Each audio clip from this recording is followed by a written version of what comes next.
మరోసారి కేంద్రంలో బీజేపీ అధికారంలోకి వస్తుంది అని నరేంద్ర మోడీ మరోసారి ప్రధాని కాబోతున్నారని బీజేపీ అభ్యర్థి విశ్వేశ్వర్ రెడ్డి తనయుడు విశ్వజిత్ రెడ్డి అన్నారు. ఆదివారం వికారాబాద్ మండల పరిధిలోని పులిమర్ది, పెండ్లిమడుగు, ఎర్రవల్లి, అత్తిలి, మదనపల్లి, మైలార్, దేవరంపల్లి, పిల్లారం, రాళ్లచట్టం పల్లి గ్రామాల్లో ఎన్నికల ప్రచారం నిర్వహించారు. ఈ సందర్భంగా ఆయన మాట్లాడుతూ మచ్చలేని నాయకుడు విశ్వేశ్వర్ రెడ్డి అని, ఆయన ప్రతిక్షణం చేవెళ్ల ప్రాంత అభివృద్ధి కోసమే ఆలోచించే నేత అని స్పష్టం చేశారు. నేను ప్రజల కోసం నాన్న వెంట ఉంటానని, మీరు ఎప్పుడైనా నన్ను సంప్రదించినా మీ సమస్యల పరిష్కారానికి కృషి చేస్తానని హామీ ఇచ్చారు. ఈ కార్యక్రమంలో బీజేపీ నాయకులు వడ్ల నందు, బీజేపీ మండల నాయకులు తదితరులు పాల్గొన్నారు.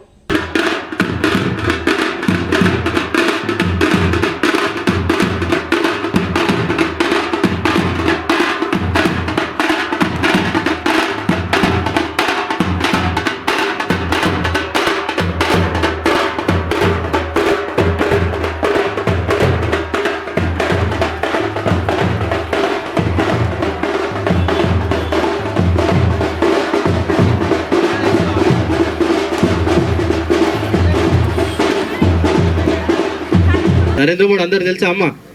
నరేంద్ర మోడీ గుర్తు చెప్పు. నరేంద్ర మోడీ గుర్తు, నరేంద్ర మోడీ గుర్తు ఇట్లా కమలంపు ఇక్కడ కనిపిస్తుందిగా, అట్లా ఇట్లా చూడు, ఇట్లా కమలంపు, కమలంపు గుర్తు అనుండమ్మా, ఇట్లా అనుండి సార్, కమలంపు గుర్తు.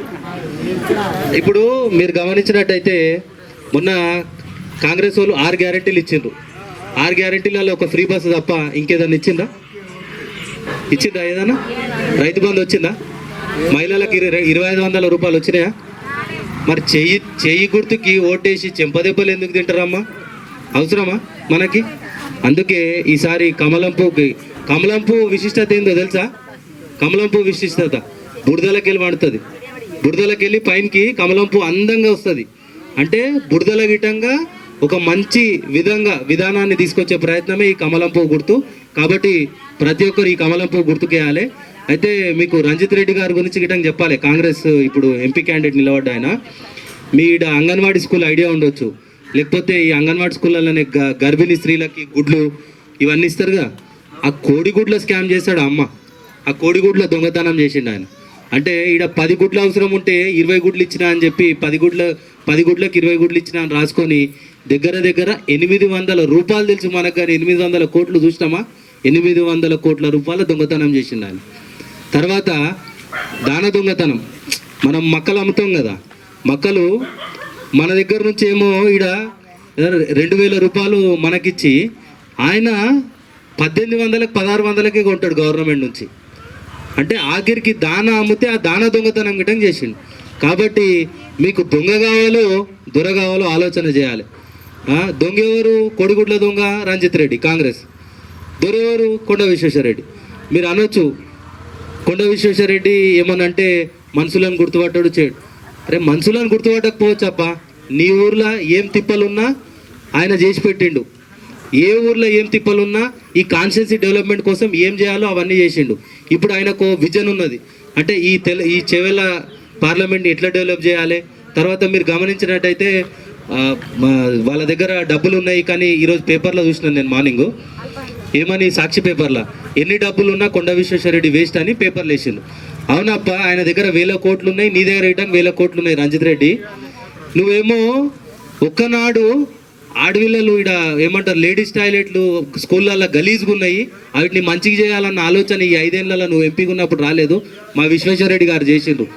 ఆఖరికి ఆయనకు 1000 కోట్లు ఉన్న గిట్టంగా స్కూళ్ళల్లో ఆడవిళ్ళ బాత్రూమ్లు బాగుండాలని చెప్పి మొత్తం ఈ ఉన్న చేవెళ్ళ పార్లమెంట్లో 600 ఊర్లలో బాత్రూమ్లు అడిగేటి పని పెట్టించిండు. దానివల్ల ఉపాధి వచ్చింది, పిల్లలు ఆడవిల్లలు పోయే బాత్రూమ్లు నీట్గా అయినాయి. మరి ఈ ఆలోచన ఎందుకో నీకు రాలేదు? కాబట్టి ఈ దొంగ రంజిత్ రెడ్డికి ఓటు వేయొద్దని చెప్పి కోరుకుంటున్నాను. ఈ అవకాశం ఇచ్చిన మండల పార్టీ అధ్యక్షునికి మరియు జిఎస్లకి, మండల పార్టీ శాఖకు అందరికీ ధన్యవాదాలు. ఇంకా ఈ జై భారత్ మాతాకి జై. అయితే భారత్ మాతాకి ముఖ్యంగా బీజేపీ అంటే చాలా మంది ఏమనుకుంటారంటే ఇది అంటరాని పార్టీ, మతతత్వం పార్టీ, మతం గురించే చేస్తుంది. దేశంలో రకరకాల మతాలు ఉన్నాయి. క్రైస్తవ మతం ఉన్నది, హిందూ మతం ఉన్నది, ఇస్లాం మతం ఉన్నది, బౌద్ధ మతం ఉన్నది, జైన మతం ఉన్నది. ఇన్ని మతాలకు ఏంటన్నా నరేంద్ర మోడీ నష్టం కలిగించినట్టున్నదా? లేదు. కాబట్టి మనం దూరం ఉండి ఇది చెడ్డ పార్టీ అనుకుంటున్నాం, కానీ దగ్గరకు వచ్చి అర్థం చేసుకుంటే మంచి పార్టీ అనేది అర్థమవుతుంది. తెలుసుకున్నప్పుడు ఏం అర్థం కాదు. కాబట్టి బీజేపీ నిన్న మొన్న దాకా వెంకటయ్య టీఆర్ఎస్లో చెప్పిండు, మళ్ళీ బీజేపీలో ఎందుకు వచ్చిండు, ఆయనకి ఏం లాభం ఉన్నదని కూడా మీరు అనుకోకుండా అనుకునేటట్టు చేసే వాళ్ళు కూడా ఉంటారు, చెప్పే వాళ్ళు కూడా ఉంటారు. కాబట్టి బీజేపీ అనేది ఒక గల్లీ పార్టీ కాదు. నరేంద్ర మోడీ పరిపాలన చేయబట్టి 10 ఏళ్ళ నుంచి ఎక్కడన్నా మోడీ దేశ రక్షణ కానీ దేశ అభివృద్ధి కానీ ఎంత స్థాయిలో చేసిండు, ప్రపంచమే గుర్తుంచేటట్టు చేసిండు. గతంలో ఎవడన్నా నరేంద్ర మోడీ బీజేపీ నుంచి మనకు చాలా విషయాలు తెలివయి. ఆయన ఏం చేశారు, ప్రధానమంత్రి లోకల్ ఉండే లీడర్లను ముఖం చూసి ఓటేయడం, లేకపోతే రాష్ట్ర గవర్నమెంట్ పరిపాలన చేసేటోళ్ళని ఓటేయడం, ఇది మంచి పద్ధతి కాదు. ఇది గల్లీ ఓటు కాదు, లోకల్ ఎలక్షన్ కాదు, దేశానికి వేసే ఓటు. ఇది మోడీకి వేసే ఓటు. కాబట్టి ఈ మోడీకి వేసే ఓటును ఎవ్వరు కూడా, ఏ పార్టీ అన్నా కానీ, ఎక్కడ ఉన్నా ఎవరు ఉన్నా అన్ని మతాలోళ్ళు కమలం గుర్తుకు ఓటేయాలి. ఎందుకంటే ఈనాడు భారతదేశం ప్రపంచంలో ఒక విశ్వగురువుగా పెద్ద అగ్రగామి దేశంగా డెవలప్ అవుతున్నదంటే నరేంద్ర మోడీ నాయకత్వం వల్ల, ఆయన ప్రధానమంత్రి ఉండడం వల్ల ఈ దేశం అన్ని విధాల గొప్పగా అవుతున్నది. ఎక్కడైనా క్రైస్తవులకు దాడి చేసింది లేదు, ముస్లింలకు దాడి చేసింది లేదు. అందరూ మనం బతుకుతున్నాం. నరేంద్ర మోడీ ప్రధానమంత్రి లేకపోతే మన దేశంలో తీవ్రవాదులు, ఆటంకవాదులు, ఉగ్రవాదులు దేశంలో మన పని చేయకుండా దోసుకొని పోతే కూడా మనం ఏం చేయలేము. ఇంటి పట్టపగలు వచ్చి ఇల్లు దోసుకొని పోతే కూడా ఏం చేయలేము. అంత సురక్షితంగా కంటికి రెప్పలేక దేశాన్ని కాపాడుతున్న నరేంద్ర మోడీకి అందరూ ముక్త కంఠంతో, ఐకమత్యంతో కమలం పువ్వుకు ఓటేయాలి. ఎవరెన్ని చెప్పినా ఏది చేసినా ఈ ఒక్కోటి మాత్రం నరేంద్ర మోడీకి చేయాలి. అది ఏ పార్టీ అభిమానులు కానీ, అటు టీఆర్ఎస్ కానీ, కాంగ్రెస్ కానీ, ఇంకా కమ్యూనిస్టులు కానీ ఎవ్వరు ఉన్నా మోడీకి ఓటేయాలని పదే చెప్తున్నాం. ఈ విషయంలో ఎవ్వరు కాంప్రమైజ్ కావద్దు, ఎవ్వరు లీడర్ మాట వినొద్దు, ఎవ్వరు చేయొద్దు. మనం మోడీ ఏం చేస్తున్నారు అనేది కొన్ని సంక్షేమ పథకాలు చెప్పుకుంటూ పోదాం.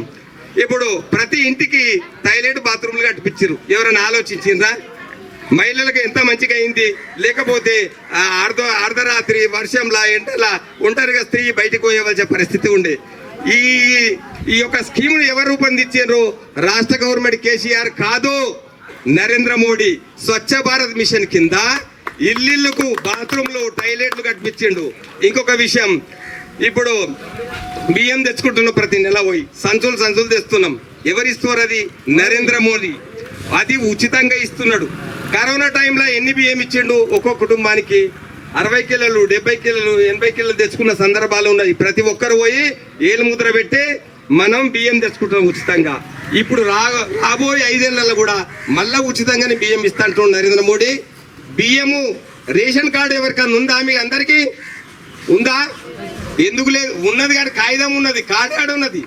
కుటుంబం అంతా కలిసి ఒక ఫోటో తీస్తారు. ఎందుకు తీయలేరు ఆ ఫోటో? ఈ బియ్యం స్కీమ్ అనేది నరేంద్ర మోడీ ఇస్తున్నారు. రేషన్ కార్డు ప్రింట్ చేయాలంటే ముఖ్యమంత్రి బొమ్మ, ప్రధానమంత్రి బొమ్మ రేషన్ కార్డు మీద ఉండాలి. నరేంద్ర మోడీ బొమ్మ ఉంటుందని కేసీఆర్ 10 ఏళ్ళ నుంచి రేషన్ కార్డులు వేయలేడు. ఎంత స్వార్థం ఇల్లా? బియ్యం నేను ఇస్తున్నా అనుకుంటాడు, ఉచితంగా సెంట్రల్ గవర్నమెంట్ ఇస్తున్నాడు. ఇంకోటి రైతులకు ఒక యూరియా సంచి దాదాపుగా ఒక 1200-1300 ఉంటుంది. ఆ యూరియా సంచిని 350కి ఇస్తున్నాడు. 4 సంచులు తెస్తే 432 3,500 మిగులుతున్నది. ఆడ ఒక్కొక్క సంచికి 700 రూపాయలు ఇస్తున్నాడు. డిఏపి సంచి ఉంటుంది, దాని ధర 3000 మీద ఉంటుంది. మనం తెస్తున్నాం 12, 15, 1600 తెస్తున్నాం సంచి. మరి ఆడ కూడా 700, 1000 రూపాయల సబ్సిడీ ఉన్నది ఒక్కో సంచి. 4 సంచులు తీసుకుంటే 4000 మనకు వచ్చినట్టే కదా. దాదాపుగా ఒక్కొక్క రైతుకు సంవత్సరానికి 18,000 రూపాయల సబ్సిడీ రైతులకు అందుతున్నది నేరుగా. కాబట్టి మనము కరోనా టైంలో ఇంజెక్షన్ లేకపోతే వల్ల కాడుగా మారిపోతుండే దేశం.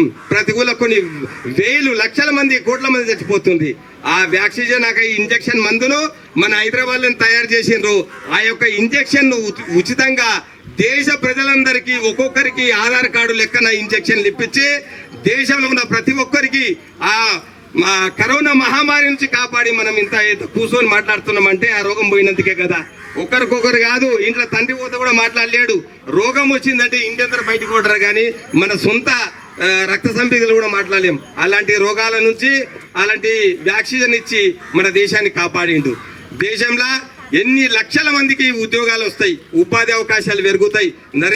ఈ సిసి రోడ్లు వేసిరు ఊరంతా. ఎక్కడికి వెళ్ళేసిరు అనుకుంటున్నారు? వేరే టిఆర్ఎస్ ప్రభుత్వం ఇచ్చింది అనుకుంటున్నారా? నిన్న మొన్న కాంగ్రెస్ వచ్చింది అనుకుంటున్నారా? ప్రతి ఒక్కటి ఎన్ఆర్జీఎస్ లో మంజూరైన ఈ నిధులు ఊరు మొత్తం సంధి గొంది లేకపోతే ఈ ఊరు నుంచి ఆ ఊరు నుంచి లింక్ రోడ్లు మొత్తం సిసి రోడ్లు మొత్తము కేంద్ర ప్రభుత్వం నరేంద్ర మోడీ గారు నిధులు ఇస్తేనే ఇక్కడ సిసి రోడ్లు వేసిండ్రు. ఈ రోడ్లు ఎక్కడికి వెళ్ళి వచ్చినది కాదు. ఎమ్మెల్యే 10% ఇస్తే 90% 10 పైసలు వాళ్ళు ఇస్తే 100కి 90 పైసలు అక్కడి నుంచి మంజూరై వచ్చిన నిధులే. కాబట్టి చాలా పనులు, చాలా సంక్షేమ కార్యక్రమాలు ఉన్నాయి. మనకు తెలియదు వాళ్ళు వచ్చేం చేస్తున్నారు, ఇది మేమే ఇస్తున్నాం అని చెప్పుకుంటారు. ఆ పైసలు ఎక్కడికి వెళ్ళి వచ్చేది తెలియదు, ఏం తెలియదు. కాబట్టి మనం నరేంద్ర మోడీకి ప్రతి ఒక్కరూ మన కుటుంబంలో మనము, మన చుట్టాలు, మన బంధువులు, మన తెలిసిన వాళ్ళు నేను టీఆర్ఎస్ పార్టీలో మళ్ళీ బీఆర్ఎస్ పార్టీలో కూడా పనిచేయడం జరిగింది. దాదాపు నేను నా జీవితకాలం నేను ఈ వయసులో 18 ఏళ్ళ వయసులో ఉన్నప్పుడు నేను టీఆర్ఎస్ పార్టీ తెలంగాణ ఉద్యమంలో చేరిన. తెలంగాణ రాష్ట్రం నీళ్లు, మన నిధులు, మన ఉద్యోగాలు ఆంధ్రోళ్ళు ఉండబోతున్నారు, ఆంధ్రోళ్ళు గుంజుకుపోతున్నారు అనే తెలంగాణ ఉద్యమం వచ్చినప్పుడు గ్రామాన మన పిల్లలందరం కలిసి ఏకమై అమ్మా నాయనలందరిని ఒప్పించి ఏ పార్టీకి వేరే ఏమైనా చేసుకోండి కానీ తెలంగాణ ఉద్యమాన్ని సపోర్ట్ చేసే కేసీఆర్ గారికి ఓట్లు వేయాలని అందరు రాష్ట్రం అంతటా తరలి వచ్చి కేసీఆర్ గారికి అండగా నిలబడ్డది. ఈ తెలంగాణ ప్రజానీకం అంతా అండగా నిలబడితే తెలంగాణ రాష్ట్రాన్ని ఢిల్లీ పెద్దలను ఒప్పించి తెలంగాణ రాష్ట్రం తేవడం జరిగింది. తెచ్చిన తెలంగాణ ఎవడు పాలైందా, ఎవడు వెళ్తున్నాడో అనే విధంగా తండ్రి కొడుకులు, బిడ్డ అల్లుడు, సడకుని కొడుకులే వెళ్ళిండ్రు. ఈ రాజ్యంలో మనము ఏం కోరుకున్నాం? ఆంధ్రుడు మనల్ని ఎత్తుకపోతున్నాడు, మనకు ఉండబోతున్నాడు అని మనం అనుకుంటే ఇంటి దొంగని ఈశ్వరుడు పట్టినట్టు ఈయననే మనందరినీ జీవితాలను ఖరాబ్ చేస్తుంటే కళ్ళ ముందు పిల్లలు అంతా 30 ఏళ్ళు 35 ఏళ్ళు వస్తే కూడా పిల్లలు పెళ్ళిళ్ళు చేసుకోకుండా ఇంకా ఉద్యోగాలకు ప్రిపేర్ అవుతున్నారు. గ్రూప్ 2, గ్రూప్ 1 నోటిఫికేషన్ అని రద్దు చేస్తున్నారు. వాడు ఎన్నేళ్ళు చదవాలి? పేరు మీద ఉన్నంత బంగారం అంతా కుదబెట్టి వాడిని కోచింగ్లకు పంపించి మెడ పోసిపోయి, చెవులు పోసిపోయి, ఇంకా ఒకవేళ మన తల్లిదండ్రుల మీద ఎవరైనా మెడలగిన మన ఉంగరాలు గొలుసులు ఉంటే కూడా కొడుకుల చదువుల కోసం పెడుతున్నాం. బ్యాంకులకు పోయి మిత్రులు తెస్తున్నాం, అవసరాల దగ్గర కుదబెడుతున్నాం. ఈ దుర్భరమైన పరిస్థితిని చూసి తెలంగాణ ఈ రాక్షస రాజ్యం అంతం కావాలని అందరు ప్రజలంతా కలిసి టీఆర్ఎస్ పార్టీని ఓడించడం జరిగింది. నేను మొన్నటిదాకా కూడా నమ్మిన సిద్ధాంతం కోసం ఒకే పార్టీలో ఉండాలి, పూటకో పార్టీ మారొద్దని 18 ఏళ్ళు అలానే పనిచేసినాం. సంపాదించిన ఉద్యోగం నేను మా భార్య ఇద్దరం ఉద్యోగాలు చేసి సిటీలు వేసి పైసా కూడబెట్టి మేమందరం కలిసి ఈ పార్టీని నడిపితే దుర్మార్గులు ఆనంద్ అనేటోడు వచ్చి వికారాబాద్ టీఆర్ఎస్ పార్టీ మొత్తం భూస్థాపితం చేసిండు. వాడిని అందరినీ కనబడ్డ భూములంతా ఊళ్ళోకి వచ్చి మొత్తం ఆ భూములు ఈ భూములు అన్నీ ఇక్కడ కిరికిరి భూములు ఉంటే అన్నదమ్ముల మధ్యలో కొట్లాడబెట్టి, ఆ ఊరు పెద్ద మనిషి అన్నదమ్ముల మధ్యలో ఇద్దరు కొట్లాడబెట్టి ఆయన భూమి నేను భూమిని అగ్గు కొని కొడుకు ఈరోజు 200 ఎకరాలు పోగేసుకున్నాడు. అరే మేము ఎవరి కోసం పోరండి నాయన, నీ కోసం మేము నిరంతరము 18 ఏళ్ళు మా త్యాగాన్ని మేము మా ఇంటి పేరు ఒడ్లు దాచితే మనం అన్నం అయితే దాన్ని అన్నం వండితే మెతుకవుతుంది. మేము కష్టపడి బిడ్డ నేను ఎమ్మెల్యే చేస్తే నువ్వు అందరిని దొక్కినావు, అందరు కలిసి ఈరోజు ఆయన దొక్కిండు, పాతాళం కోయాడు. ఎవడైతే కోట్లు పెట్టి ఓడగొట్టిండో వాళ్ళని నెత్తిన పెట్టుకున్నాడు. పాతాళం దొక్కితే కింద పడి ఈరోజు తలుపులు మూసుకొని భార్య భర్తలు వేసినా మళ్ళీ వచ్చే పరిస్థితి లేదు, పోయే పరిస్థితి. వాడిని ఖతం అయిపోయింది, వాడి గురించి పక్కన పడింది. ఇప్పుడు మొన్ననే 3 నెలల కింద మన కాంగ్రెస్ ప్రభుత్వం, రాష్ట్ర ప్రభుత్వం మీ అందరినీ తెలంగాణ ప్రభుత్వం ఆగం చేసింది, అట్లా చేసింది ఇట్లా చేసింది అని మనందరికీ మాటలు చెప్పి ఈరోజు మనల్ని అందరూ ఆరగోస పెడుతున్నది. 2500 ప్రతి ఇంటి మహిళకు 18 ఏళ్ళు నిండిన ప్రతి మహిళకు పింఛన్ ఇస్తాం. ఖచ్చితంగా 6 గ్యారెంటీలు అంటే అందులో దాదాపు అన్ని కొడితే మొత్తం 13 గ్యారెంటీలు ఉన్నాయి. ఒక్క గ్యారంటీనన్నా కనీసం అమలు చేసినవా? మీ ఇండ్ల గూట్లలో, మన గూట్లలో కానీ తినబడ మీద మన అందరిలో కూడా ఖచ్చితంగా మీరు చూడండి, మనకు దొరుకుతాయి మనకు అవన్నీ. పెట్టుకోండి ఇది మీ దగ్గర, నేను ఇవ్వకపోతే నా చెవు పట్టుకోండి అని అన్నాడు. మరి ఇప్పుడు ఏం చేయాలి? డిసెంబర్ 9 తారీఖు రోజు పోయి బ్యాంకుల కాడ పోయి మీరు లోన్లు తెచ్చుకొని 2 లక్షలు అని చెప్పిండు. నేను వచ్చిన మాఫ్ చేస్తాడు. చేసిండా? ఒక్కరికన్నా కనీసం ఏ బ్యాంకులోనన్నా కనీసం మనం పోతే రుణమాఫీ అవుతున్నదా? ఆయన అడుగుపో అంటున్నారు. పోనీ కరెంటు బిల్లుల కోసం మన ఇంటి దాకా వస్తున్నారు, 0 బిల్లులు అన్నారు. వాడు కరెంటు బిల్లు వచ్చి మీటర్ కట్ చేసుకుపోతున్నాడు. సొసైటీ బ్యాంకు వాళ్ళు అయితే పూర ఈ మధ్య పూర అధ్వానంగా తయారయ్యారు. ఇంటికి వచ్చి పూర ఇదివా తీస్తున్నారు, వాడు ఉరుబరు వేసుకునే పరిస్థితి తీసుకొస్తున్నారు. అంటే అధికారులను ఉసుగొల్పుతున్నారు, నాయకులు మాటిచ్చిపోతున్నారు. నాయకులకు అధికారుల మధ్య సమన్వయం లేదు, మీ సంసారమే ఆగమాగం ఉండదు. కాబట్టి దయచేసి ఖచ్చితంగా మనం అందరం కూడా ఈసారి ఆలోచన చేయాలి. ఈసారి కనుక కాంగ్రెస్కు ఓటేస్తే మళ్ళా విర్రవీగుతాడు. ఖచ్చితంగా ఓడగొడితేనే మళ్ళా 6 గ్యారెంటీలు మనకు అమలు అవుతాయి. వాళ్ళ చెవు పట్టి ముడ్డు మీద గుద్దినట్టు వాళ్ళకి అవుతుంది. కాబట్టి ఖచ్చితంగా మనం అందరం కూడా ఈసారి కమలం పువ్వు గుర్తుకు ఓటేయాలి. కమలం పువ్వు గుర్తుకు ఎందుకు ఓటేయాలంటే ఇంతకుముందు చెప్పిండ్రు, ఎన్నడన్నా ఈ చెట్లు పెట్టి ఆలోచన చేసిండ్రా? ఏ గవర్నమెంట్ చెట్లు పెట్టిండ్రు, సీసీ రోడ్లు వేసిండ్రు.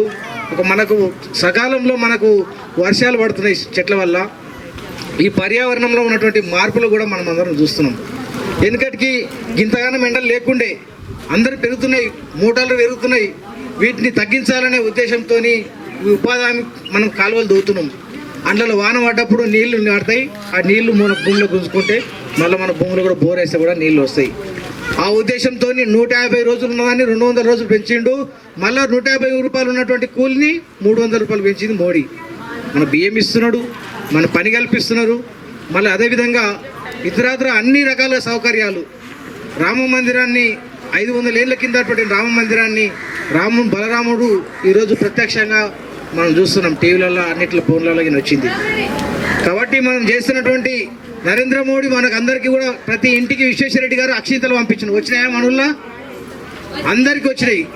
కాబట్టి మనం అందరం కూడా ఒక్కసారి మన కోసం రామరాజ్యం తెస్తా నిన్ను రాముని నిలబెట్టినటువంటి నరేంద్ర మోడీకి మనం ఈసారి ఒక్కసారి ఓటు అవకాశం ఇవ్వాలి. టీఆర్ఎస్ని చూసినాం, కాంగ్రెస్ని చూసినాం, గతంలో టీడీపీని కూడా చూసినాం. కాబట్టి ఖచ్చితంగా ఈసారి బీజేపీ పార్టీకి కమలం పువ్వు గుర్తు ఓటేయాల్సిందిగా నేను విజ్ఞప్తి చేస్తున్నాను. మీ గ్రామానికి చాలామంది చనిపోతే కూడా 5,000 రూపాయలు వచ్చి అక్కడ ఆ అంబేద్కర్ విగ్రహం పక్కన ఇల్లుండే, వాళ్ళ పేరు నాకు గుర్తులేదు యాక్చువల్గా, తూర్పు సంగమేశ్ వాళ్ళ ఇంటికి వచ్చి అక్కడ నేను 5,000 రూపాయలు వచ్చి నేనే వచ్చి పరామర్శించి కుటుంబం ఆగమైపోతున్నది. అప్పటికప్పుడు ఎక్కడి నుంచి వస్తాయి ఇవన్నీ పైసలు అని నేను చెప్పి నా వంతు సాయంగా నా కుటుంబ సభ్యుల్లాగా చూస్తున్నా మీ అందరినీ. ఎన్నడూ నేను పోటీ చేయలేను, నాకు అవకాశం రాలే. అయినా కూడా నా వాళ్ళందరూ ఈ సమాజం అంతా వికారాబాద్ నియోజకవర్గం అంతా నా సమాజం అనుకుంటున్నాం. కరోనా సమయంలో కూడా అన్న మాధవరెడ్డి అనే ఇల్లు ఇక్కడనే ఉంది. వీడికే వచ్చి నా కారులో ఒక వెహికల్ తీసుకొని వచ్చి డ్రమ్ముల నిండా మొత్తం చుట్టుముట్టు ఊరు అంతా ఇప్పుడు మందు కొట్టిండ్రు. అది నేనే పంపించిన. మీకు అందరి చేతులకు ఊడ్చుకోవడానికి శానిటైజర్ కూడా ఇచ్చిపోయినా.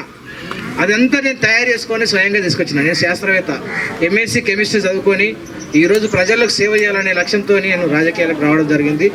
నేను పోగొట్టుకున్నా కానీ ఏం సంపాదించలేదు. మా ఉసురు ముట్టి కూడా ఆనంద్ పోయిండు. నెక్స్ట్ ఉసురు ముట్టేది రంజిత్ రెడ్డికి. ఖచ్చితంగా మీ బిడ్డ ఎవరైనా సరే ఇంత కష్టపడి మనం లాగోడి షేన్కాడ పంట పండపోతే ఎంత సాపిస్తాం? ఎవరిని కనీసం మన ఇంటిపై కొన్ని ఎడ్లు వాడ కూడా వేసిపోతే కూడా ఎంత సాపిస్తాం? అట్లాంటి నా 18 ఏళ్ళ జీవితం నేను 10 ఏళ్ళు నైట్ అనగా పొద్దుననగా కష్టపడి సంపాదించి పార్టీకి పెడితే దొంగనా కొడుకులకు టికెట్లు ఇచ్చి ఈరోజు అమ్ముకున్న పరిస్థితి వచ్చింది. కాబట్టి ఎవరి కష్టం కూడా వృధా పోతే ఆ సాపన కలుగుతుంది. కాబట్టి నేను చేసిన శ్రమను వాళ్ళు గెలవనికే ఉపయోగించుకున్నారు. కానీ ఎన్నడూ కూడా నా అనుకున్న వాళ్ళను నన్ను ఎన్నడూ చూడలేదు. నన్ను చూడకుండా సరే కానీ నా అనుకున్న వాళ్ళను జైలు పాలు చేసిండ్రు. ఒకే పార్టీలో ఉండి జైలు పాలు చేసినట్టు ఆనంద్కి ఈరోజు ఏ పరిస్థితి వచ్చింది? నేను మళ్ళీ అంటాడు నేనెవరిని ఏమనలే, నన్ను ఎరిపిల్లకి మాట్లాడతాడు. ఆయన పెద్ద నటుడు. ఎన్టీ రామారావు ఉంటే కింద చచ్చిపోతున్నాయి ఈ టైంలో విని చూసింటే. కాబట్టి మనం అందరం కూడా ఒకటే ఆలోచన చేయాలి. పెద్దలు వెంకటన్న గారు కూడా ముదిరాజ్ సామాజిక వర్గం పాపం ఉత్తర సంసారం ఖరాబ్ చేయడానికే కాసానికి న్యాయేశ్వరం తెచ్చారు. ఈ టైంలో ఎంతో ఇంత కష్టపడి బడుగు బలగిన వర్గాలు ఆశాజ్యోతి అయినటువంటి ఆయన్ను ఉత్తగా డమ్మీ క్యాండిడేట్గా పెట్టిండ్రు. ఉత్తగా నువ్వు టికెట్ రంజిత్ రెడ్డి కన్నా ముందు ఇచ్చింటే ఎవరైనా నమ్ముతారు ప్రజలు. రంజిత్ రెడ్డి ఈ టికెట్ నాకు వద్దు, పైసలు ఇస్తాం నిలవాడు. ముందు అడిగిరు ఇలవాడు రంజిత్ రెడ్డి అంటే అన్న ఇలవాడుతా అన్నాడు. తర్వాత ఇలవాడనంటే 100 కోట్లు ఇస్తాం నిలవాడను, నేను నిలవాడనని 200 ఇస్తాం. ఇట్లా పెంచుకుంటూ పోతే కూడా టికెట్ వాడిచిపోయింది. అట్లా కడియం శ్రీహరి రాజయ్య అక్కడ ఉంటే ఆయన కాదని కడియం శ్రీహరికి ఆయన దించి ఉప ముఖ్యమంత్రిని చేసి మళ్ళా ఎమ్మెల్సీని ఇచ్చి మళ్ళా ఎమ్మెల్యే టికెట్ ఇచ్చి మళ్ళీ చేసి కూడా పోయాడు. అంటే మీరు ఎవరికి పెడుతున్నారు? బయట తనేటోనికి ఏమో పెడుతున్నారు, వీడు నేను జెండా మోసి కాయలు కాసేటోనికి ఏమో తుంచుతున్నారు. కాబట్టి ఇది మనం గమనించాలి. ఏ పార్టీలో ఎట్లా చేస్తుంది? ఎగ్జాంపుల్ ఒకటే, మీ కళ్ళ ముందు ఉన్నటువంటి మీకు ఏమైనా టైంకు ఆసరయ్యేటువంటి మీకు కాపాడుకోవాలి. కానీ ఎవరి కోసమో మనం అంగలారిస్తే ఏం లాభం? మనం ఒకసారి 4 కోట్ల మధ్య ఎవరు చూడండి మీ ఓటేసేది. మీరు ఆలోచన చేసుకోండి. ఇన్ని రోజులు ఇవి చూసినాం. 70 ఏళ్ళ నుంచి మనం చూస్తున్న పార్టీలకు ఏదమ్మా నరేంద్ర మోడీ మొన్న చేసినటువంటి మంచి పనులకు ఓటేద్దాం అనేది ఒకసారి ఆలోచన చేసి ఖచ్చితంగా పెద్ద మనుషులు, పిల్లలు, ఇక్కడ యువకులు చాలా గ్రామాల నుంచి మనం అందరం కూడా తిరుగుతున్నారు. గ్రామాన ఈరోజు నరేంద్ర మోడీ కాషాయం జెండా ఎగురుతుంది.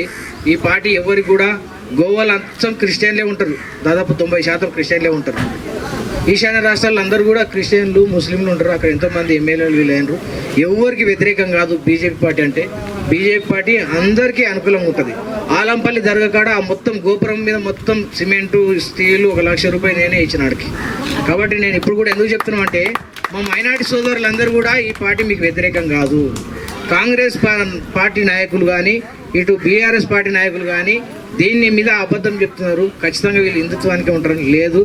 ఈ రాజ్యాంగం అంబేద్కర్ గారు రాసిన రాజ్యాంగం మీద దాన్ని ప్రామాణికం చేసుకొని ఎవరైనా పరిపాలించాల్సిందే. ఆ రోజు అంబేద్కర్ ముందు చూపుతోని మా ఆడబిడ్డలందరూ కూడా ఓటాకు ఉండాలనుకున్నాడు. వెనకటికి ఏం చేసిండ్రు వీళ్ళందరూ? కాంగ్రెస్ ప్రభుత్వంలో ఉన్నట్టు నెహ్రూ వీళ్ళందరూ అనుకుంటే వాళ్ళంతా ఊళ్ళల్లో బాగా పెద్దందరు చేసిన వాళ్ళు, పటేల్గిరి చేసిన వాళ్ళు, పట్వర్గిరి చేసిన వాళ్ళకే ఓట్లు వేయాలని అన్నారు. ఆంగ్లేయులతో ఓట్లాడి ప్రతి ఒక్క తలకాయ ఉన్న వాళ్ళకి 18 ఏళ్ళు నిన్న వాళ్ళకి అందరికీ కూడా ఓటక్కు కల్పించినటువంటి అంబేద్కర్ రాసిన రాజ్యాంగమే ఈరోజు ప్రధానమంత్రి నరేంద్ర మోడీ కూడా అదే రాజ్యాంగం మీద నడుపుతున్నాడు. కాబట్టి మనకందరికి కూడా ఇంకా పేదలు రెడ్డిలలో కూడా పేదోళ్ళు ఉంటే కూడా వాళ్ళకు రిజర్వేషన్ ఇచ్చింది మొన్న. కాబట్టి అందరినీ కూడా ఆలోచన చేసి అందరికీ మద్దతు తెలుపుతున్నటువంటి నరేంద్ర మోడీ గారికి, విశ్వేశ్వర రెడ్డి గారికి నిజంగా మద్దతు తెలిపి వాళ్ళ నడిపి కొడుకు విశ్వజిత్ రెడ్డి మనందరి కోసం 4 రోజుల పాటు ఇక్కడనే ఉన్నాడు. మీకోసమే మన కోసమే వస్తున్నాడు. ఖచ్చితంగా వాళ్ళ నాన్నకు ఖచ్చితంగా కమలం పువ్వు గుర్తుకు ఓటేయాల్సిందిగా విజ్ఞప్తి చేస్తున్నాను. మన్నెగూడ నుంచి అప్పకాడ జంక్షన్ రింగ్ రోడ్ కాడ ఉంది కదా, అప్ప అంటారు దాన్ని. అక్కడ నుంచి మన్నెగూడ దాకా 4 లైన్ల రోడ్డు అప్పుడే స్టార్ట్ అయిన దాన్ని రంజిత్ రెడ్డి ఆ చుట్టుముట్టు ఎక్కడెక్కడ దానిపోటీ భూములు ఉన్నాయి కొనుక్కున్నాడు. కానీ ఆ రోడ్డు సంగతి చూడడం లేదు. అక్కడంతా ఇంజనీరింగ్ కాలేజీలు అక్కడక్కడ మొత్తం ఎక్కడెక్కడ ప్రాజెక్టులు కేటీఆర్ని పట్టుకొని మొత్తం తిరిగి మొత్తం ఎక్కడెక్కడ కంపెనీలు పెడతారో అక్కడక్కడ చుట్టుముట్టు అంతా భూములు కొనిపాడేసిండు. అట్లా భూముల మీద ఉన్నటువంటి కాయసు మన మీద లేదు. మన పిల్లలు ఎంతమంది హైదరాబాద్ వస్తున్నప్పుడు ఎన్ని యాక్సిడెంట్లు అయినాయి, ఎంతమంది ఉసురు కలుగుతుంది. ఇంత ఇంక ఊరు ఎక్కడ వరంగల్ కొండి 200 కిలోమీటర్లు ఉంది. ఎంత మంచి రోడ్డు ఉంది. నేను అక్కడ చదువుకున్నా. 1.5 గంటల పోతాం. మన వికారాబాద్ నగరానికి 2 గంటలు పడుతుంది.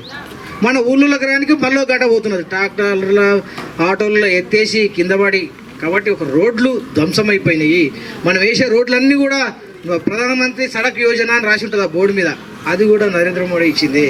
కాబట్టి ఈ రాష్ట్ర ప్రభుత్వం కూడా ఎప్పుడు కూడా దీని దగ్గర పైసలు లేవు. మొత్తం సంసారం అంతా ఖాళీ అయిపోయింది. తెలంగాణ సంసారం అంతా పోయి మోడీ దగ్గర మోకరిగిలితేనే పైసలు వస్తాయి ఇక్కడ. కాబట్టి అక్కడ వీళ్ళు తెచ్చేవాళ్ళు కాబట్టి ఒక మోడీ ఉండాలి మనకు. మన మనిషి ఉంటాడు ఒక ఆయన. ఇక్కడ మోడీ మనిషి ఒకరు ఉంటేనే ఇక్కడ మనకు ఆ పథకాలు అమలవుతాయి. కాబట్టి ఖచ్చితంగా విశ్వేశ్వరరెడ్డి గారికి ఓటేయాల్సిందిగా విజ్ఞప్తి చేస్తున్నాను. అందరికీ నమస్కారం. మళ్ళొకసారి మీరందరూ కూడా కమలం పువ్వు గుర్తు ఓటేయాల్సిందిగా మరోసారి విజ్ఞప్తి చేస్తున్నాను. భారత్ మాతాకి మేము ఎప్పుడు ఒక కుటుంబంగా ఎప్పుడు అనుకోలేము మేము రాజకీయాలకు వస్తామని. అనుకోకుండా అట్లయింది. నాన్నగారు తెలంగాణ రాకముందే 2008 అప్పుడు ఉద్యమం తెలంగాణ ఉద్యమంలో ఒక కీలక పాత్ర ఉండే నాన్నగారిది. చాలా ఉద్యమం చేసిండ్రు. ప్రతి గ్రామం పేరు కింద స్టేట్ ఆఫ్ తెలంగాణ అని ప్రతి గ్రామంకి పెట్టిండు మన వికారాబాద్ రంగారెడ్డి డిస్ట్రిక్ట్స్కి. అది అట్లాంటి ఉద్యమకారుడిని కేసీఆర్ మరియు కేటీఆర్ చూసి మా ఇంటికి మరీ వచ్చి విశ్వేశ్వరన్న నీలాంటి వాళ్ళు రాజకీయాలు ఉండాలా, మన చేవెళ్ళ ప్రాంతం నుండి మంచి అభ్యర్థి ఎవరు లేరు, మీరు నిలబడాలా అని రాజకీయాలకు తీసుకొచ్చిండ్రు. టికెట్ ఇవ్వడం జరిగింది. 2014లో మీ అందరు గెలిపించిండ్రు నాన్నగారిని టీఆర్ఎస్ పార్టీ మీద. గెలిచినాక చాలా అభివృద్ధి కార్యక్రమాలు అయినాయి.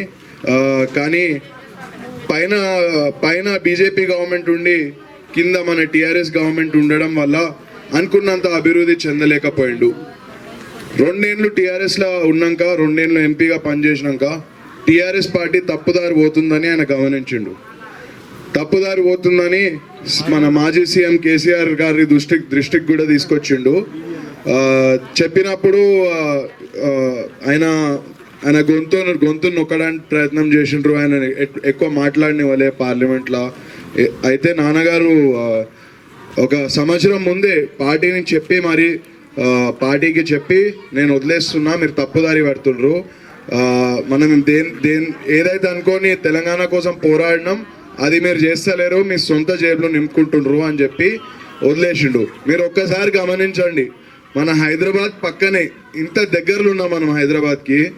అక్కడ పెద్ద పెద్ద బిల్డింగ్లు, పెద్ద పెద్ద ఐటీ కంపెనీలు వస్తున్నాయి, రోడ్లు కూడా అన్నీ. మనం ఇంత హైదరాబాద్కి ఇంత దగ్గరుండి కూడా ఇంత వెనక పడిపోయినామంటే అసలు ఎట్లా నమ్మాలో నాకు అర్థమైతలేదు. వాళ్ళు మన రంగారెడ్డి వికారాబాద్ జిల్లాకి చాలా అన్యాయం చేసిండ్రు.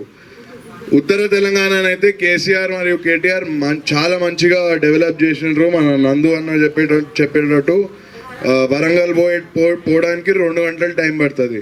అది చాలా దూరం, 200 కిలోమీటర్లు 2 గంటలు టైం పడుతుంది. మన వికారాబాద్ టు హైదరాబాద్ కూడా 2 గంటలు పడుతుంది. అయితే వాళ్ళు మొత్తం అసలు మన ఈ 2 ఉమ్మడి రంగారెడ్డి జిల్లాకి అన్యాయం చేసిండ్రు అని నాన్నగారు టీఆర్ఎస్ బయటికి రావడం జరిగింది.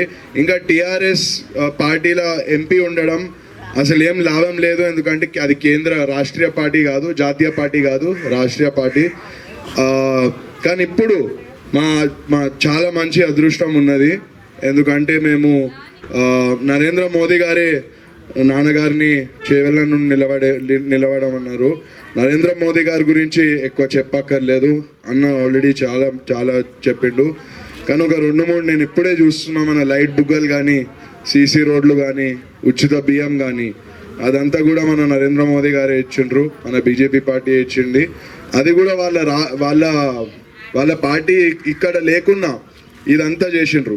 అయితే మీరు ఒక్కసారి ఆలోచించండి, ఒకవేళ ఇక్కడ నుండి మన చేవెళ్ళ గడ్డ నుండి ఒక భారతీయ జనతా పార్టీ ఎంపీ ఢిల్లీకి మనం పంపిస్తే ఢిల్లీలో ఎట్లయినా బీజేపీ పార్టీనే రాబోతుంది. 370 సీట్ల దాకా వస్తున్నాయి. అయితే ఇక్కడ కూడా మన చేవెళ్ళ పార్లమెంట్ నుండి మన బీజేపీ అభ్యర్థిని పంపిస్తే అన్ని అభివృద్ధి కార్యక్రమాలు చాలా జల్దీ వస్తాయి. నేను కాంగ్రెస్ తోటి కంపేర్ చేయాలంటే కాంగ్రెస్ 50 ఏళ్ళు మన దేశంలో అధికారంలో ఉండే మనం అందరం చూసినాం. కాంగ్రెస్ అసలు ఏమీ పని చేయలే. వాళ్ళ సొంత స్కామ్లలో ప్రతి నాయకుడు అక్కడ ఉన్న నాయకుడు స్కామ్లలో పడ్డాడు. వాళ్ళు అంటారు బీజేపీ మత రాజకీయాలు చేస్తుంది, కానీ నిజంగా కాంగ్రెస్ పార్టీనే మతాలను వాడుకొని అధికారంలోకి వస్తుంది, కానీ వాళ్ళకి ఏం న్యాయం చేయదు. మనం అందరం, నేను డేటాతో కూడా చెప్తా దాన్ని. అయితే మన పార్టీల విషయం వదిలేస్తే ఇప్పుడు ఎక్కడ బీజేపీ పార్టీ, ఎక్కడ కాంగ్రెస్ పార్టీ, దానికి పోటీయే లేదు. ఇప్పుడు మనం అభ్యర్థి విషయాలకు వస్తే ఒక మెంబర్ ఆఫ్ పార్లమెంట్ అంటే పార్లమెంట్ సభ్యుడు, ఆయన బాధ్యత ఏంది, ఆయన ఎట్లాంటి పనులు చేయాలా, ఆయన గురించి ఆయన ఏం ఎక్స్పెక్ట్ చేయాలా పార్లమెంట్ సభ్యుడి నుండి. ఒక పార్లమెంట్ సభ్యుడికి ప్రాంతం గురించి పూర్తి అవగాహన ఉండాలా, ఏ గ్రామంలో ఎట్లాంటి సమస్యలు వస్తాయి. ఇది చాలా పెద్ద ప్రాంతం చేవెళ్ళ పార్లమెంట్. మొదలయ్యేది హైదరాబాద్ రాజేంద్ర నగర్లో, కర్ణాటక బార్డర్ తాండూరు దాకా వెళ్తుంది. అయితే వేరే గ్రామాలలో వేరే సమస్యలు ఉంటాయి. వేరే అసెంబ్లీ కాన్స్టిట్యుయెన్సీ తాండూరులో వేరే సమస్య ఉంటుంది, వికారాబాద్లో వేరే సమస్య ఉంటుంది. అదేవిధంగా మనం ఒక మండలికి వేరే సమస్య ఉంటుంది, వేరే మండలికి ఇంకో పూర్తిగా ప్రాంతం గురించి అవగాహన ఉన్న మనిషి అవగాహన ఉంటేనే ఢిల్లీకి వెళ్ళినాక మన ప్రధానమంత్రి ముందు ఈ సమస్యలు పూర్తిగా చెప్పొచ్చు. సమస్యలు చెప్పినాక నిధులు కూడా కేటాయించవచ్చు. ఇంకోటి నేను చెప్పినట్టు మేము ఎప్పుడు అనుకోలే రాజకీయాలకు రావడానికి. మీరు ఎక్కడన్నా కనుకోండి, కొండా విశ్వేశ్వర రెడ్డి గారి మీద ఎట్లాంటి ఆరోపణలు ఉండవు, రాజకీయ అవినీతి ఆరోపణలు. ఈ కాలంలో ఉన్న రాజకీయాల్లో అట్లాంటి వ్యక్తులు చాలా తక్కువ ఉంటారు.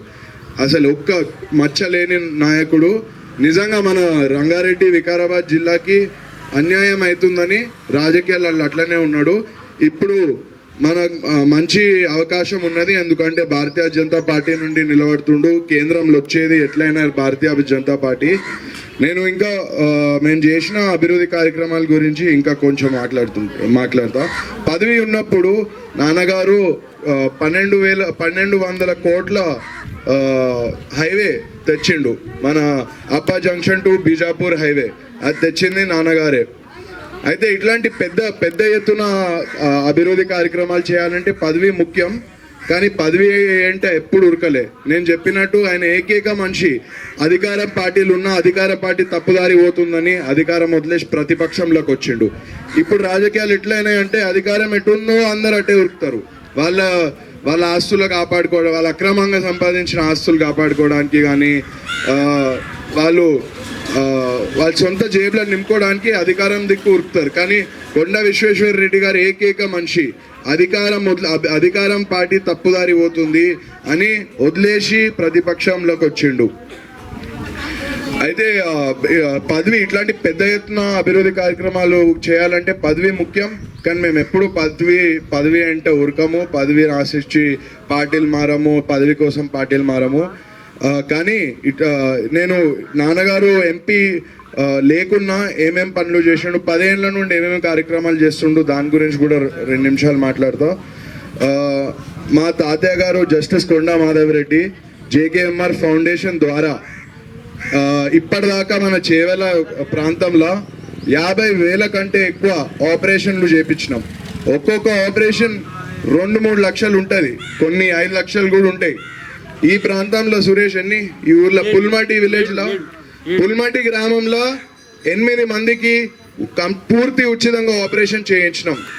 అట్లనే అండ్ ఇదంతా పదవి లేనప్పుడు పదవి కోసం చేయలే, నిజంగా అభివృద్ధి కోసమే చేసిండు. అట్లనే మన కోట్పల్లి చెరువు ఉంది కదా, కోట్పల్లి చెరువుల టూరిజం కోసం 2,000 కుటుంబాలకు ఉపాధి కల్పించిండు. ఇవన్నీ పదవి లేనప్పుడే చేసిండు.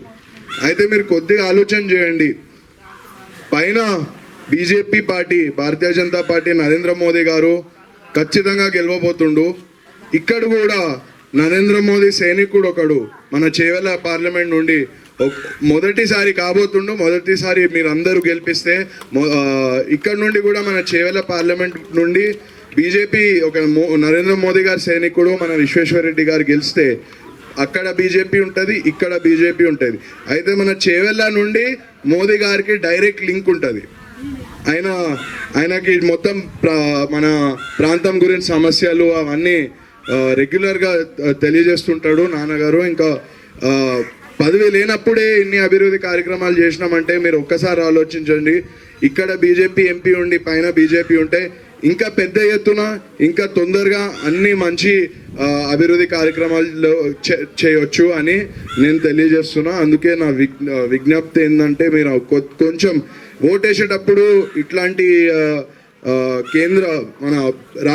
కేంద్ర దేశానికి సంబంధించిన ఎలక్షన్స్లో అందరూ పార్టీని చూస్తారు అండ్ అభ్యర్థిని చూస్తారు.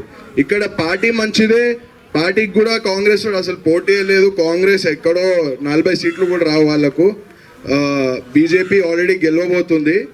అయితే అక్కడ మనం పార్టీ పరంగా చూసినా మన భారతీయ జనతా పార్టీ మంచిది, మనం వ్యక్తిగతంగా అభ్యర్థి పరంగా చూసినా మన విశ్వేశ్వరరెడ్డి గారు ఇంకా చాలా మన ప్రాంతం గురించి చాలా అవగాహన ఉన్న మనిషి, అసలు అవినీతి రాజకీయాలు చేయని మనిషి, పదవి వెనుక ఉరికే మనిషి కాదు.